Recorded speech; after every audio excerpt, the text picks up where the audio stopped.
what really happened, who was behind it, and here is what I really want you to stay for. Where does the fighters really get their weapons? Because Mali is in the spotlight again, but this time, it's not just about politics. It's about a shocking coup plot, and an alliance nobody saw coming. Power players, secret moves, and rising tension are now shaking the nation. What really happened behind closed doors? Who joined forces, and why now? This story could change Marley's future forever. Let's watch this video. April 25th, 2026, Bamako, Gao, Kidal, Kita, Sevari, all hit in a single coordinated push. They went from the airport, the barracks, and by some accounts, they were moving on the presidential palace itself. You see, this wasn't a skirmish, it was a military operation. And here is what nobody expected. The Malian army held. The Africa Corps, Russia's military force on the ground, held. The ordinary civilians, not soldiers, just people, showed up, bringing food to soldiers, helping identify attackers, standing with their country in the middle of the night. You see, when regular people leave their homes in the middle of the night in an active military offensive to support their army, something is happening that goes much deeper than politics. So that's what we are unpacking today. What really happened? Who was behind it? And here is what I really want you to stay for. Where does the fighters really get their weapons? Because that answer leads somewhere nobody's talking about loudly enough.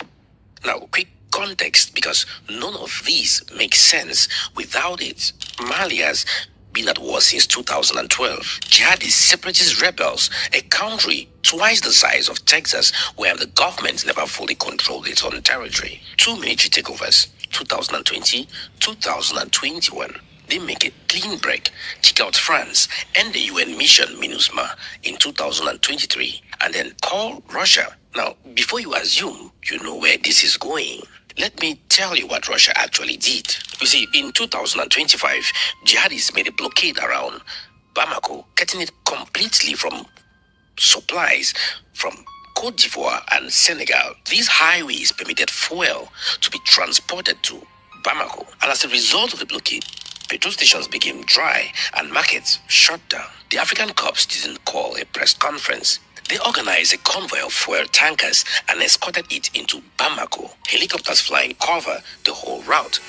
The fuel arrived, and for many Malians watching that convoy coming to Bamako, that was the moment. Proof the partnership was real, something France was never going to do. So when April 25th came, this wasn't a new alliance being tested. It was a tested one about to face the biggest test of its life. April 25th, early morning, explosions near Bamako's airport. At the same moment, gunfire at Kati, Mali's most fortified military base, where the president lives. Simultaneously, rebel forces pushing into Gao and Kidal, Sevari under attack. You see, all of these were happening at once. And remember, the terrorists came with about 10 to 12,000 troops. The attacking force stretched across a 2,000-kilometer front. You want to picture that? Lagos in Nigeria to Dakar in Senegal. The entire distance on fire at the same time. Two groups claimed responsibility. Jenim, that is Al-Qaeda's most active franchise in the Sahel, and Azawad Liberation Front, that is ALF. These are Tuareg rebels fighting for northern independence. Now, here is the thing. These two groups hate each other. They were shooting at each other 12 months before this. Different religions, different politics, different everything. But that morning, they were coordinated. The African Corps locked down the airport. They provided air support at Kati. Now, their stated mission was to stop what they called a Syrian scenario, where one city falls, then the next, until nothing is left to defend. It didn't happen. Presidential guard held. Arsenal at Kita secured. Airport still opened. You see, by April 2026, control re-established across every major city. Victory, right? Now, here is what didn't make the headlines. Mali's defense minister, Sergio Camara, was unalived on April 26th. He was unalived alongside his second wife and two grandchildren. Now, that is the man who helped build Mali's partnership with Russia. Gone. You see, when a country's defense minister is unalived in battle, that's not a clean win. That's a war that got inside the walls. Now, there are two versions of this story circulating, and one is being pushed very hard than the other. Version one, it comes from Mali's government and the African Corps. Now, according to their version, a Western-backed coup attempt was crushed. They said foreign intelligence coordinated the attack. The Malian people and Russia stopped it.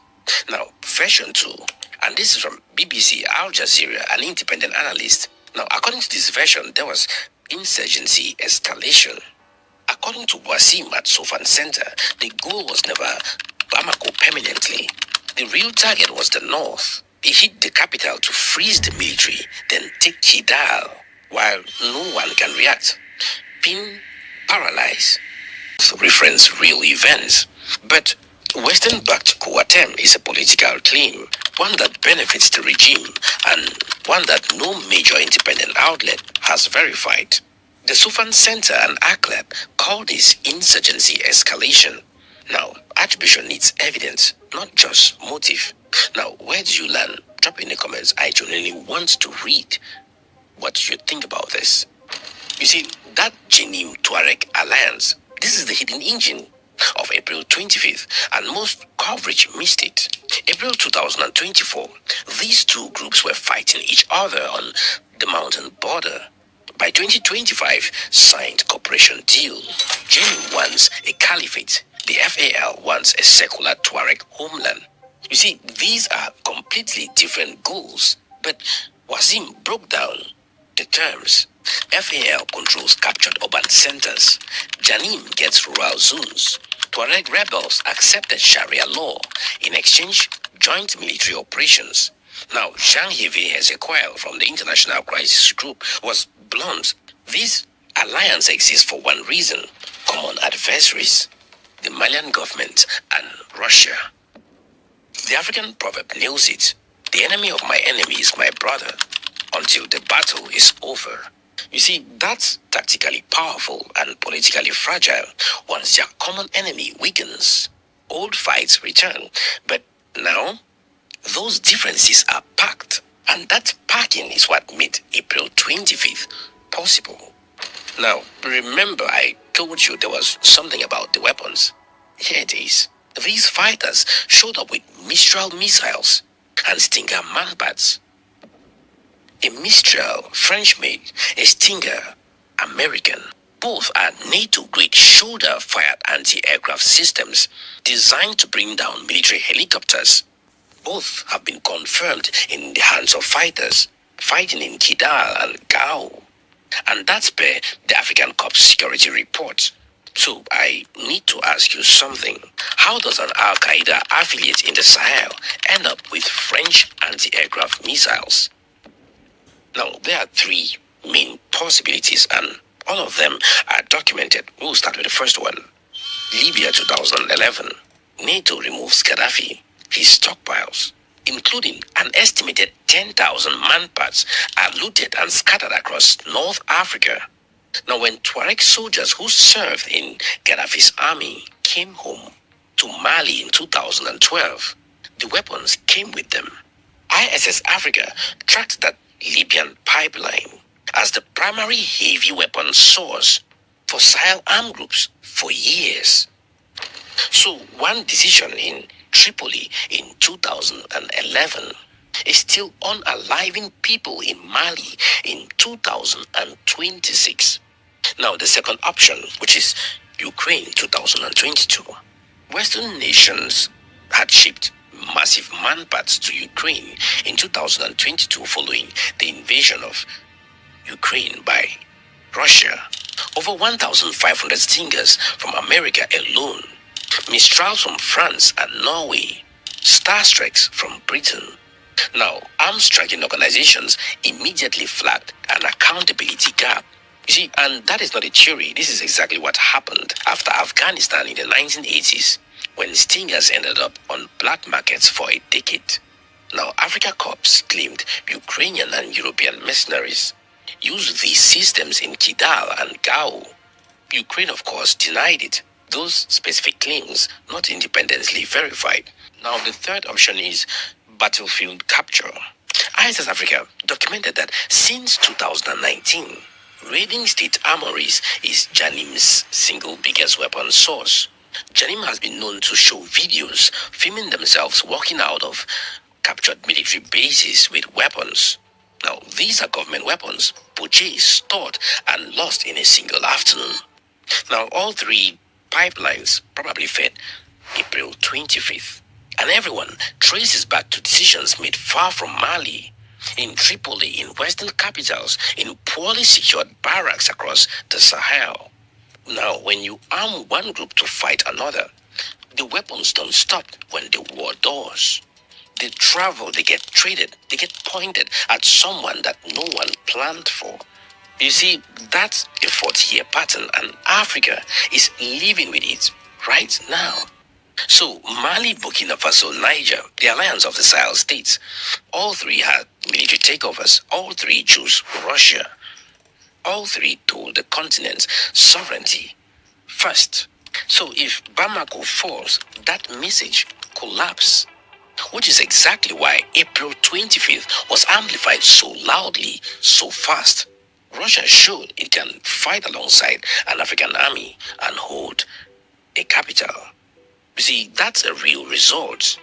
And Moscow made sure the world. And while all this was happening quietly, in March 2026, America lifted sanctions on certain Malian officials linked to Wagner. Human Rights Watch flagged it. France watching. China calculating. Everyone is positioning. Nobody's hands are clean. Now, here is what I keep coming back to. When Bamako was threatened, soldiers showed up. Russia showed up. Civilians left their home to stand with their country. That solidarity is real. But the insurgency is still out there, still capable of reaching the capital, and still being supplied through pipelines nobody is being held accountable for closing. You see, the Lansing Institute put it plainly. April 2026 exposed the gap between military capability and political reconciliation. Mali has military capacity now. What still needs building is political framework, one that makes communities like Kidal and Gao feels Bamako is fighting for them, not just at them.